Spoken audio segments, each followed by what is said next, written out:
ஓம் சத்குருவின் திருவடிகளை போற்றி போற்றி போற்றி. வாத்தியார் மகாராஜுக்கு ஜெய். தீபம் 3ஆம் நாள் 6/12/2024. புஜங்க பூஷண விருப்பாட்சி மகரிஷி கிரிவலம். இன்று திருவண்ணாமலையாரை அஷ்டலிங்கத்திலிருந்து தரிசிக்கும் பொழுது அஷ்டலிங்கங்கள் ஒவ்வொன்றையும் தரிசித்து வலம் வந்த பின் அங்கிருந்து திருவண்ணாமலையாரை இந்திரலிங்கத்திலிருந்து ஸ்ரீ கஜசம்கார மூர்த்தியாக பாவித்து வழிபட வேண்டும். அக்னிலிங்கத்திலிருந்து ஸ்ரீ நடராஜ மூர்த்தியாக பாவித்து வழிபட வேண்டும். யமலிங்கத்திலிருந்து ஸ்ரீ சரபேஸ்வர மூர்த்தியாக பாவித்து வழிபட வேண்டும். நிருதிலிங்கத்திலிருந்து ஸ்ரீ ஹரிஹர மூர்த்தியாக பாவித்து வழிபட வேண்டும்.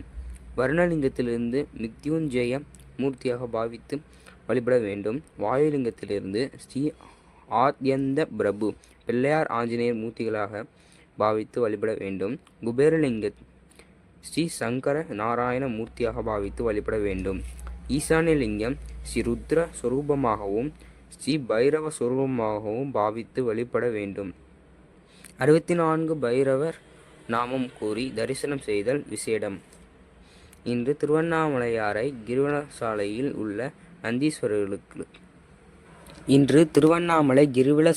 உள்ள நந்தீஸ்வரர்களுக்கு சாம்பிராணி தைலம், எண்ணெய் காப்பு போன்றவை செய்து அகத்திக்கீரை, வாழைப்பழங்களை நிவேதனம் செய்து அவற்றை பசுவிற்கு அளிக்க வேண்டும்.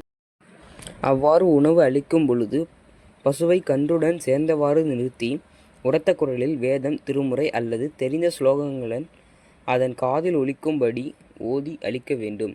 இப்பூஜை செய்கையில் பசுவோ அல்லது பசு கன்றோ சாணி போட்டாலோ கோமியம் கழித்தாலோ இதனை வீட்டிற்கு எடுத்து சென்று சாணியத்தால் வீடு வாசலையும் வீட்டையும் தெளித்து சாணியை விராட்டியாக தட்டி வீட்டில் செய்யும் ஹோமத்தில் சேர்த்தல் அல்லது கோவிலில் செய்யும் யாகங்களில் சேர்க்க வேண்டும். இன்றைக்கு ஏழை எளியோர்களுக்கு பழச்சாறு மற்றும் சிறுதானியம், சுண்டல், பச்சைப்பயிறு, ஸ்ப்ரவுட்ஸ், சோளம், அரிசி மாவு அல்லது கடலை மாவு கலந்த இனிப்பு அல்லது கார பண்டங்களை அளிப்பது விசேடம். எதுவும் என்னுடையதல்ல, அனைத்தும் உன்னுடையதே. அருளாளா அருணாச்சலா. நன்றி. அகஸ்தியர் விஜயம் 2024 டிசம்பர்.